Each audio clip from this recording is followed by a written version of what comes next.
শুভ সকাল বন্ধুরা। তোমরা কেমন আছো? আশা করছি তোমরা সবাই ভালো আছো, আর আমিও ভালো আছি। আর উত্তর চব্বিশ পরগনা জেলার ছোট্ট একটা গ্রাম থেকে আমি প্রীতি আবারও চলে আসলাম তোমাদের সামনে নতুন একটা ব্লগ নিয়ে। তা আশা করছি আজকের ব্লগটা তোমাদের খুব খুব ভালো লাগবে। আর দেখো, এখন কিন্তু বাজে সকাল প্রায় 11টা, আর এখন থেকেই কিন্তু আমি আমার ব্লগটা শুরু করছি। আর 11টা বেজে গেছে, তার কারণ হচ্ছে যে দুষ্টু সকালে স্কুলে গেছিলো। স্কুল থেকে এসেই কাজকর্ম করতে ধরো শুরু করতে দেরি হয়ে গেছে, ব্লগটা শুরু করতে দেরি হয়ে গেছে। আর এইদিকে দেখো আমার ঘর দুয়ারের অবস্থা। তা চলো এইগুলো সব পরিষ্কার করব। আর আমরা যেহেতু হাউস ওয়াইফ, আমাদের কাজকর্মগুলো কিন্তু একই রকম, প্রত্যেক দিন একই কাজকর্ম করতে হয়, শুধু একটু ঘুরিয়ে ফিরিয়ে করি, সেইটাই হচ্ছে কথা। আর আমার যেহেতু ঘরে বাইরে সমস্ত দিকটাই দেখতে হয়, ধরো মেয়েদের স্কুল পড়াশোনা দিয়ে বাজার করা, ঘর সংসারের কাজকর্ম দিয়ে সমস্ত কিছু যেহেতু করতে হয়, সেই জন্যে আমার কিন্তু সময় ধরে ধরো ঘড়ি ধরে যে কাজকর্মগুলো করব সেইটা সম্ভব হয়ে ওঠে না। তা কী আর করব বলো, সেই ঘড়ি ধরে যখন করতে পারি না, তখন যখন যেরকম ভাবে ধরো করা সম্ভব হয় তখন সেইভাবেই করার চেষ্টা করি। এর বাইরে তো আর কিছু করতে পারবো না। আর ধরো স্কুল পড়াশোনার দিকটা তো সবার আগে দেখতে হয়, তাই না? ঘরের কাজগুলো কিন্তু 1 ঘন্টার জায়গায় 2 ঘন্টা দেরি হলেও কোনো ব্যাপার না, কিন্তু বাইরের পড়াশোনা, স্কুল, ওইগুলো কিন্তু তোমার সময়ের মধ্যেই করতে হয়, সেগুলো তো সময় ছাড়া অসময়ে গেলে হবে না, তাই না? সেই জন্যে। আর আমার কিন্তু আজকে রান্নাটা হয়ে গেছে। কি রান্না করেছি সেটা অবশ্যই দেখাবো, সেটা সবার শেষেই হয়তো দেখাবো। তার আগে এই যে ঘর দৌড়ের অবস্থা তোমরা ভিডিওর প্রথমেই দেখতে পেলে, সেইগুলো সমস্ত কিছু পরিষ্কার করে স্নান করে আসবো, এসে পুজো করে তারপরেই তোমাদের সঙ্গে খাওয়ার আগেই দেখাবো যে আমি আজকে কি রান্না করেছি। তা চলো আমি আমার কাজকর্মগুলো করে নেই, তোমরা কিন্তু অবশ্যই আমার ভিডিওটা দেখতে থেকো। আর হ্যাঁ বন্ধুরা, যারা তোমরা আমার ভিডিও নতুন দেখছো, তাদের যদি একটুকু ভালো লেগে থাকে ভিডিওটা, তবে অবশ্যই একটা লাইক করো। আর যারা পুরনো বন্ধু ধরো দেখছো ভিডিওটা, যদি ভালো লাগে তাহলে অবশ্যই একটা লাইক করো, কমেন্ট করো, আর শেয়ার করো। আর যারা নতুন বন্ধু, তাদের যদি ভালো লাগে কমেন্ট তো অবশ্যই করবে। আর যদি আমার চ্যানেলটাকে সাবস্ক্রাইব করতে চাও, তাহলে কিন্তু অবশ্যই আমার চ্যানেলটাকে সাবস্ক্রাইব করে আমার পাশে থেকো, আমাকে সাপোর্ট করো। তা চলো আমি আমার কাজকর্মগুলো করে নিই, ততক্ষণ তোমরা কিন্তু অবশ্যই ভিডিওটা প্রথম থেকে শেষ পর্যন্ত দেখতে থাকো।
আর এদিকে দেখো আমি কিন্তু সংসারের সমস্ত কাজকর্মগুলো করে স্নান করে এসে ফ্রেশ হয়ে পুজো টুজো দিয়ে নিয়েছি। এইবার তোমাদের দেখাচ্ছি যে আমি যে এতক্ষণ ধরে সংসারের এতগুলো কাজকর্ম করলাম, করার পরে ঘর দোরগুলো কীরকম দেখাচ্ছে ফাইনাল লুকটাই তোমাদের সঙ্গে শেয়ার করার চেষ্টা করছি।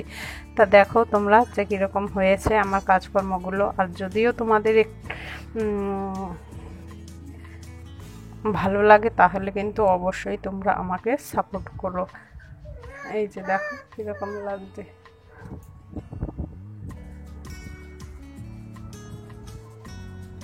আর এই দেখো মেঘও করেছে, বৃষ্টি আসবে কিনা জানি না, প্রায় প্রত্যেক দিনই এরকম মেঘ করছে, তারপরে 2-1 ফোঁটা বৃষ্টি পড়ছে, তারপরে আর বৃষ্টি কিছু হচ্ছে না, আবার হাওয়ায় মেঘ কেটে যাচ্ছে।